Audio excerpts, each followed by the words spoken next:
5 star রেস্টুরেন্টগুলোতে চড়া দামে sell হয় ড্রিঙ্কসটা আজকে আপনাদের সাথে শেয়ার করব। অনেকে হয়তো এটা খেয়েছেন, আবার অনেকে খাননি।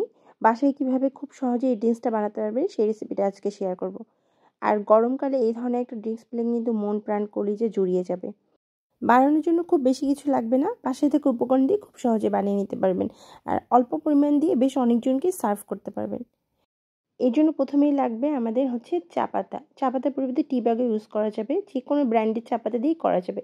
1 টেবিল চামচ দিয়েছি, এরপর এখানে 1.5 টেবিল চামচ চিনি দিয়ে দিলাম। আর দিয়ে দিচ্ছি লেমন গ্রাস, খুব সামান্য একটু, এতে করে স্মেলটা অনেক বেশি সুন্দর হয়। এরপর দিয়ে দিচ্ছি পুদিনা পাতা। এখন বলক ওঠা গরম পানি দিয়ে দিচ্ছি। পানিটা কিন্তু অনেক ভালোভাবে আমি গরম করে নিয়েছি।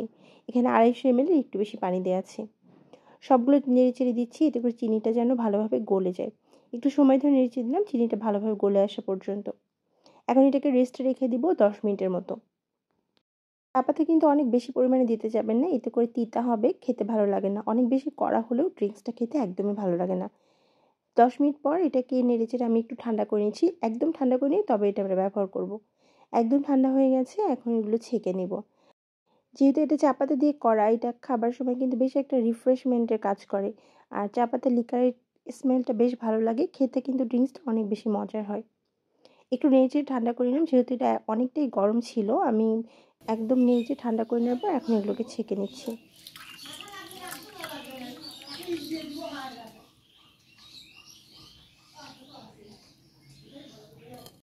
ড্রিঙ্কসটা যেভাবে সার্ভ করতে হবে, এর জন্য সার্ভিং গ্লাসে আমি 1/2 টেবিল চামচ চিনি আর খুব সামান্য একটু লবণ আর একদম গ্লাস ভর্তি করে দিয়ে দিলাম বরফ কুচি।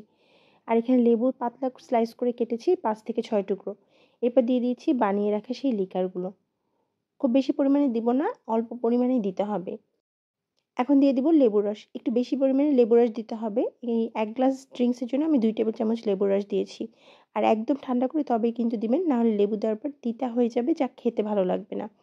আর এখানে চিনির পরিবর্তে সুগার সিরাপটা ইউজ করতে পারেন। আর এই লিকারটা বানিয়ে কিন্তু ফ্রিজে রেখে আপনি সংরক্ষণ করতে পারবেন। ফ্রিজে রেখে দিবেন, যখন বানাবেন তখন শুধুমাত্র দিয়ে বানাতে পারবেন। আর এইটা হলো লেমন আইস টি, যা রেস্টুরেন্টগুলোতে অনেক চড়া দামে বিক্রি হয়। খুব সহজে কিন্তু বাসায় বানানো যাচ্ছে, একদমই ঝামেলা নেই। আর চুলা জ্বালানোর তো কোনোই ঝামেলা নেই। চিনির পরিবর্তে কিন্তু এখানে আপনি মধু দিয়েও খেতে পারেন, সেটা খেতেও ভালো লাগবে। আর এই ড্রিঙ্কসটা কিন্তু অনেক বেশি রিফ্রেশমেন্ট দেয়, খেতে কিন্তু বেশ ভালো লাগে। গরমের মধ্যে যখন আপনার অনেক বেশি গরম লাগবে, তখন এই ড্রিঙ্কসটা বানিয়ে খেয়ে দেখবেন, বেশ ভালো লাগে। চায়ের লিকারের একটা টেস্ট থাকে এবং লেবুর স্মেলের কারণে টেস্টটা কিন্তু অসাধারণ হয়। গরমকালে বাসায় রেস্টুরেন্টের ফিল নিয়ে আসতে কিন্তু এই ড্রিঙ্কসটা বানিয়ে দিতে পারেন। বাসায় মেহমান আসলে চটপট বানিয়ে দিবেন, মেহমানদের কিন্তু অনেক বেশি ভালো লাগবে। মেহমানদের নতুনত্ব কিছু খাওয়াতে চাইলে ড্রিঙ্কসটা বানিয়ে নিতে পারেন। আপনাদের কাছে রেসিপিটা কেমন লাগে কমেন্টস করে জানাতে ভুলবেন না। নতুন নতুন রেসিপি দেখতে পেজ ফলো দিয়ে পেজের সাথেই থাকবেন। আল্লাহ হাফেজ।